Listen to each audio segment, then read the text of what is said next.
तो हेलो भाई, कैसे हैं आप लोग। आज दोबारा आपका स्वागत है मेरी एक नई वीडियो में। तो आज अपन बात करने वाले हैं भाई इसी स्कॉर्पियो के बारे में। ये 2016 मॉडल है और ये मैंने लगभग 2016 मिड में खरीदी थी, अगस्त के आसपास। एग्जैक्टली मुझे याद नहीं। तो इस गाड़ी को लगभग 7-8 साल के आसपास हो चुके हैं और अभी तक भाई मैं इस गाड़ी को चला चुका हूँ लगभग 1.5 लाख के आसपास, 1,48,000 के आसपास चल चुकी है ये। और अभी तक मैंने इस गाड़ी में भाई स्पीकर के अलावा कोई भी बाहर से कोई चेंजेस नहीं कराए हैं। तो आज इस वीडियो में यही बताने वाला हूँ कि इस गाड़ी के साथ मेरा एक्सपीरियंस कैसा है, चलने में कैसी है, सर्विस कॉस्ट वगैरह कितनी आती है और मेंटेन करने में आसान है कि नहीं, और मैं यही क्यों ली थी और उस टाइम पे कौन से ऑप्शंस थे मेरे पास। तो वही सब अपन इस वीडियो में बात करने वाले हैं। तो इस गाड़ी को भाई मैंने इसलिए ख़रीदा था क्योंकि उस टाइम पे ये गाड़ी मुझे पड़ी थी 15.5 लाख रुपए की, जो कि मतलब बेस्ट ऑप्शन था। बाकी इसके अलावा मेरे पास ऑप्शन थे, या तो मैं ब्रेजा ले सकता था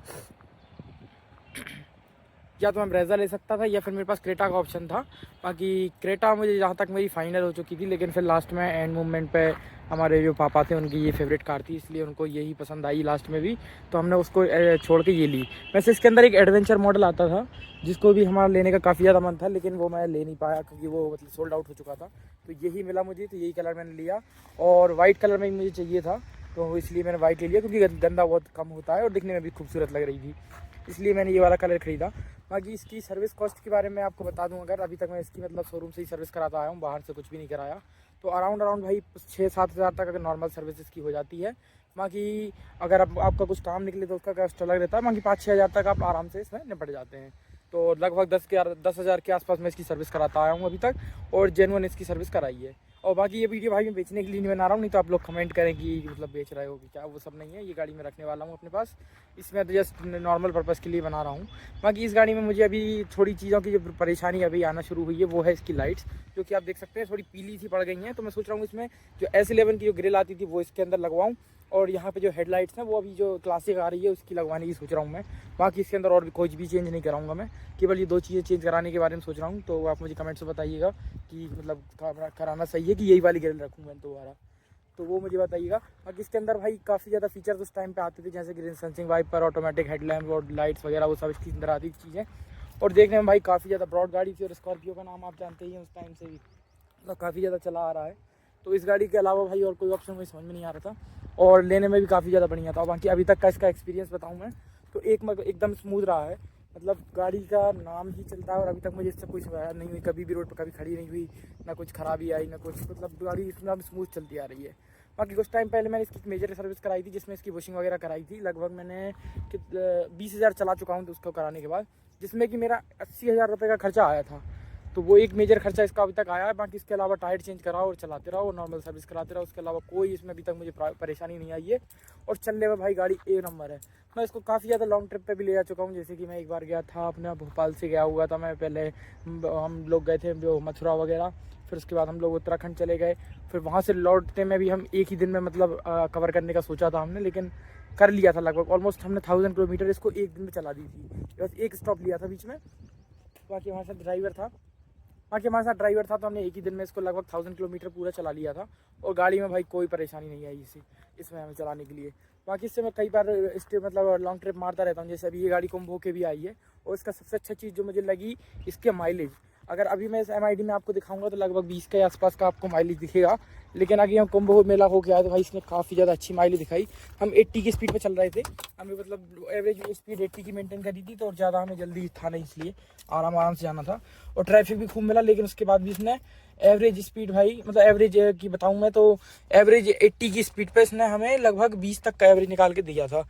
कहीं कहीं 20 दिया था, कहीं कहीं 18-16 पे भी आई थी, लेकिन अगर सबका एवरेज मिलाए तो 18-19 के आसपास एवरेज निकाल के दिया था। और अगर मैं खर्चा बताऊं तो हमारे यहाँ से लगभग हमने 700 किलोमीटर जाना और 700 आना, उतना चलाया था। और उसके बाद इसने हमें भाई इसमें खर्चा को लाया था हमें 6-6.5 हज़ार रुपये का तेल इसमें आया था, मतलब डीजल हमने डलवाया था, उतने मेरे घर आ गई थी लौट के। तो मैं माइलेज से भी अभी तक भाई इसके काफ़ी ज़्यादा खुश हूँ, इससे कोई दिक्कत नहीं है हमें। AC इसका बहुत बढ़िया काम करता है, बाकी ड्राइविंग में अभी भी एक नंबर है, कहीं भी कोई दिक्कत नहीं हुई। बाकी इसलिए ये गाड़ी कर लेने का मेन रीज़न था। बाकी फीचर्स में थोड़ी बहुत अब कमी आने लगी है, क्योंकि अभी जो लेटेस्ट कार आ रही है एडास बहुत सारी चीज़ें आ रही हैं, तो वो सब है। बाकी इसमें अगर आप नॉर्मल यूज़र की तरह देखें तो इसमें कोई कमी नहीं है, और आज भी देखने में काफ़ी ज़्यादा अच्छी लगती है। और आप क्लासिक जानते ही हैं कि कितनी ज़्यादा बिकती है, तो वो सब आप जानते हैं। बाकी इसके अंदर थोड़ी बहुत चीज़ें ख़राब हो रही हैं, जैसे कि आप इस डोर पे अगर देखें तो यहाँ से देख सकते हैं रबड़ वगैरह इसकी निकल रही है, जिसमें से थोड़ी प्रॉब्लम आने लगी है। तो वो सब अगर ये रबड़ क्या है पुरानी होने के कारण ऐसी हो रही हैं, तो अगर आप शोरूम पर कराएंगे तो ये सब चीज़ें नई होने के बाद गाड़ी में कोई प्रॉब्लम नहीं आएगी। बाकी मैं इसको रखता भी काफ़ी ज़्यादा अच्छी तरीके से हूँ, क्योंकि यहाँ पर देखेंगे आप ये खरीदी हुई थी तब की पन्नी है, कम से कम 8 साल हो गए गाड़ी को, अभी भी पन्नी नहीं निकली है। बाकी अब अंदर से इंटीरियर वगैरह देखेंगे तो पूरा नीट एंड क्लीन रखा हुआ है। यहाँ पर भी मैटिंग्स वगैरह हमने पूरी प्रॉपर डाल के रखी हैं। बाकी इसके अंदर भाई चेंजेस की बात करूँ तो इसमें हमने कोई चेंजेस नहीं कराए हैं, लेकिन इसके अंदर हमने JBL के स्पीकर डलवाए हैं, क्योंकि इसके अंदर जो स्पीकर्स आते थे वो बहुत ख़राब थे, उसकी आवाज़ मतलब सुनने लायक ही नहीं थी। निपॉन के कुछ स्पीकर आते थे तो वो थे बस, बाकी इसके अंदर हमने और कोई चेंज नहीं कराया है। और ये जो स्क्रीन है ये बढ़िया काम कर रही है, हम गाना अकेला सुनने के लिए इसको यूज़ करते हैं। इसका जो नेविगेशन वगैरह है वो हमारे काम नहीं आता।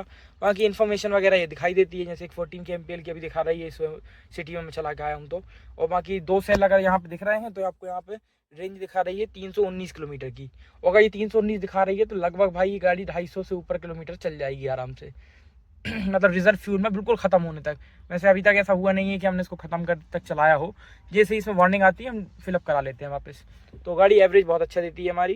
बाकी इसके अंदर और भी सारी ये चीज़ें दिखा देती है, जैसे टायर प्रेशर दिखा देगा, ये रिवर्स कैमरे का ऑप्शन है, हमने लगवाया नहीं है क्योंकि ज़रूरत नहीं पड़ती कभी।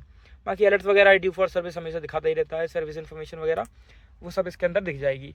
बाकी यही था भाई मेन रीज़न इस गाड़ी को लेने का, और अभी तक का मेरा एक्सपीरियंस इसके साथ बहुत अच्छा रहा है, कोई भी मुझे प्रॉब्लम नहीं आई इसके साथ। बाकी एक बार इसके भाई मेरे पापा जब चला रहे थे तो सिटी ट्रैफिक में, तो उनके हाथ से इसकी मतलब क्लच प्लेट फूक गई थी। तो जब से वो डलवाई उसके बाद भाई गियर कभी कभी थोड़ा सा अटकता है, जैसे फर्स्ट गियर लगाते हैं या फिर सेकंड गियर लगाओ तो चलती गाड़ी में कभी कभी थोड़ा सा अटकता है। बाकी और कोई दिक्कत नहीं है भाई, आप कितनी मतलब गाड़ी चला लो, कुछ भी कर लो, मतलब वो सब बहुत बढ़िया है।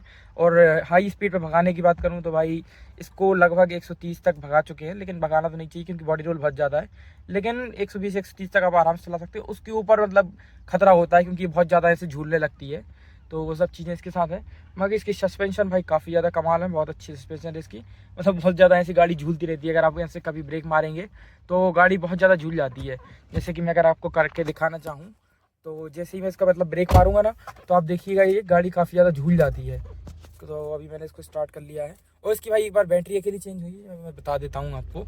तो जैसे मैं रिवर्स लूँगा और थोड़ा सा अगर मैं इसको आगे बढ़ा के ब्रेक मारूँ तो ये जैसे आगे बढ़ाई और ये, तो ये देख सकते हैं आप पूरी गाड़ी ऊपर नीचे ऐसे झूल जाती है।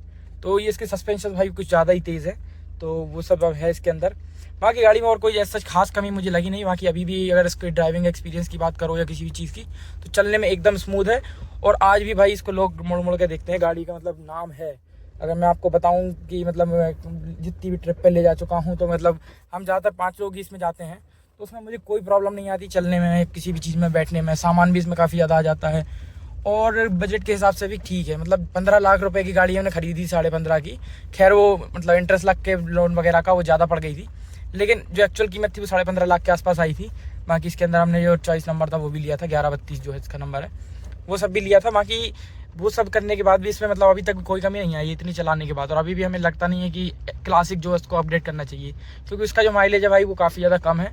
और इसमें हमें 20-22 का 20 तक का माइलेज तो आराम से मिल ही जाता है अगर हाईवे पे आप अच्छे से चलाएंगे तो। बाकी सिटी में 15 तक का माइलेज निकाल देती है, 14-15 का आराम से। तो और क्या चाहिए भाई। मेरी वैसे भी मेरी इस गाड़ी की रनिंग जो है वो ज़्यादातर हाईवे पे ही होती है, सिटी में बहुत कम चलती है, ना के बराबर। तो वो सब चीज़ें इसके साथ है, इसलिए इसको बेचने का कोई सेंस नहीं बनता है। अभी तक हम इसको चला रहे हैं, बहुत बढ़िया एक्सपीरियंस हमारा इस गाड़ी के साथ रहा है। तो यही सब चीज़ें थी भाई। बाकी ऑफ रोडिंग अगर आप देखें तो जैसे मैं कच्चे रास्तों पे चलाता रहता हूँ, कभी कोई मतलब फ़र्क नहीं पड़ता कि गाड़ी कैसी रास्तों पे चल रही है क्या, और मतलब उसकी ज़रूरत ही नहीं पड़ती। वैसे इसके अंदर एक 4x4 वाला मॉडल आता था, लेकिन आज तक इतने साल हो गए भाई चलाते हुए, आज तक कभी 4x4 की मुझे ज़रूरत नहीं पड़ी। और अगर मेरा फ्यूचर में जो थार लेने का मेरा मन है, और अगर वो गाड़ी मैंने ली तो मैं वो भी 4x2 में ही लूँगा, क्योंकि हमें ज़रूरत ही नहीं पड़ती भाई। जैसे इस गाड़ी को भी मैं चलाता हूँ तो मुझे कभी भी इसमें वो ज़रूरत नहीं पड़ती कि मैं 4x4 होती तो ये कर देता वो कर देता।